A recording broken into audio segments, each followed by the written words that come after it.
Hi, you guys. T.A. Megan reading Pippi in the South Seas. I think we're on chapter 10. I have to find it.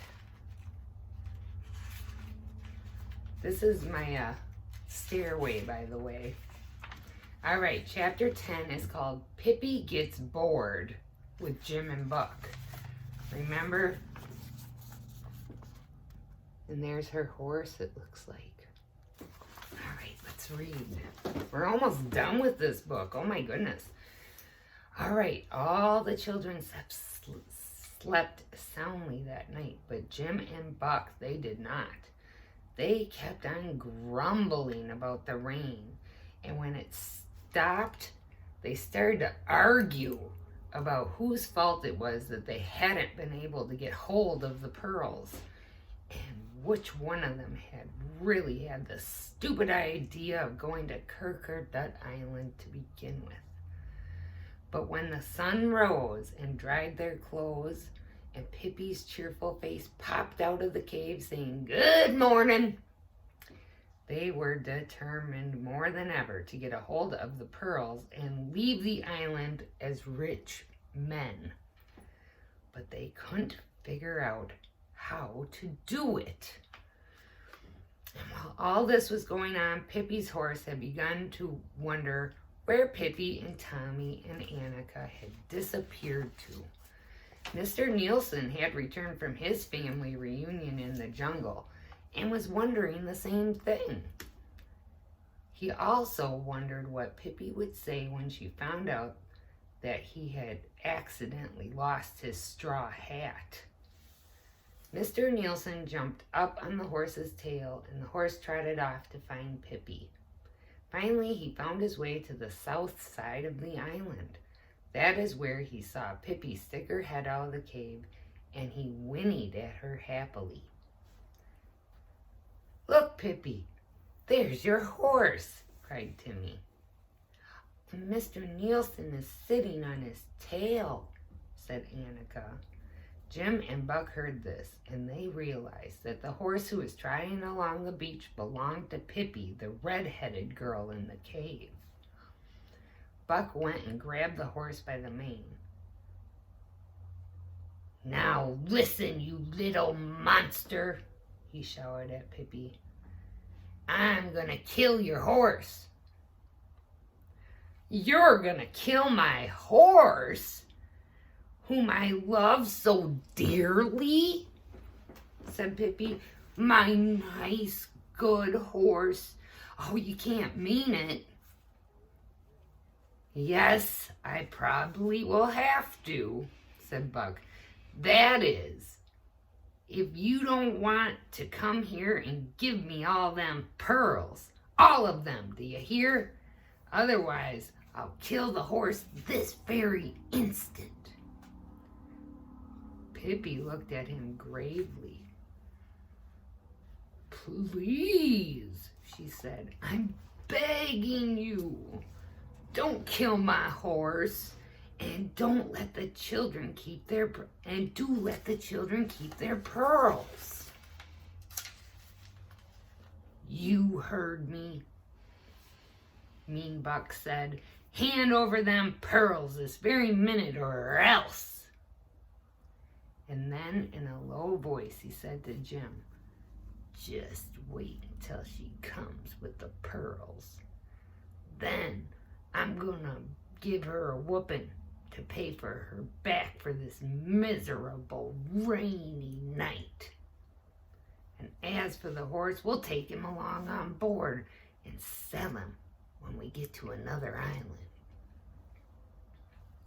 He shouted at Pippi, "Well, which is it gonna be? Are you coming here with them pearls, or aren't you?" "Yeah, I'll come," said Pippi, "but don't forget, you asked for it." She skipped along the projecting rocks as lightly as if she had been walking down a garden path, and jumped down onto the plateau. She stopped in front of Buck. There she stood, little and thin, with her two pigtails pointing straight out. there was a dangerous look in her eyes. "Where are them pearls, you little beast?" shouted Buck. "There aren't going to be any pearls today. You'll have to play leapfrog instead." Then Buck let out a roar, which made Annika tremble all the way up in the cave.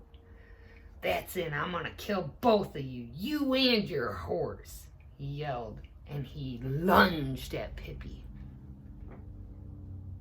"Take it easy, my good man," said Pippi, and she grabbed him about his waist and then threw him 10 feet up into the air. He banged himself quite hard on the rocks as he came down. Then Jim came to life. He raised his arms to give Pippi a terrible blow. Oh no, he was going to hit her. But she jumped aside with a little chuckle. Ha ha ha. A second later, Jim was also on his way up into the clear morning sky. And there they sat, Jim and Buck, on the rock, groaning and moaning. Pippi walked up and grabbed them, one in each of her hands. Oh, she's so strong. "You two can't be as anxious to play marbles as you seem to be," said Pippi. "There has to be some limit to your playfulness." She carried them down to the skiff, and then she tossed both of them in. "Now, I want you to go home to your mothers and ask them to give you 5 cents for marbles," she said. "You'll find them just as easy to play with." A little while later, the steamer was chugging away from the island, and since then it has never been seen in those waters again. Pippi patted her horse, and Mr. Nielsen jumped up on her shoulder. Beyond the outermost tip of the island, a whole row of canoes came into sight. It was Captain Longstocking and all the people returning home after a successful hunt. Pippi shouted and waved at them, and they waved back with their paddles. Then Pippi quickly put up the rope again so that Tommy and Annika and the others could get down from the cave. And when the canoes came gliding in to the little inlet beside the Hop Toad, a short time later, the whole crowd of children was there to greet them. Captain Longstocking gave Pippi a big hug. "Has everything been peaceful?" he asked. "Oh yeah, completely peaceful," said Pippi. "But Pippi, how can you say that?" said Annika. "We've had terrible things happen." "Oh, but my dear child, what's happened?" said Captain Longstocking anxiously. "Something real terrible," said Pippi. Mr. Nielsen lost his straw hat. And that's the end of chapter 10. I'll see you in chapter 11.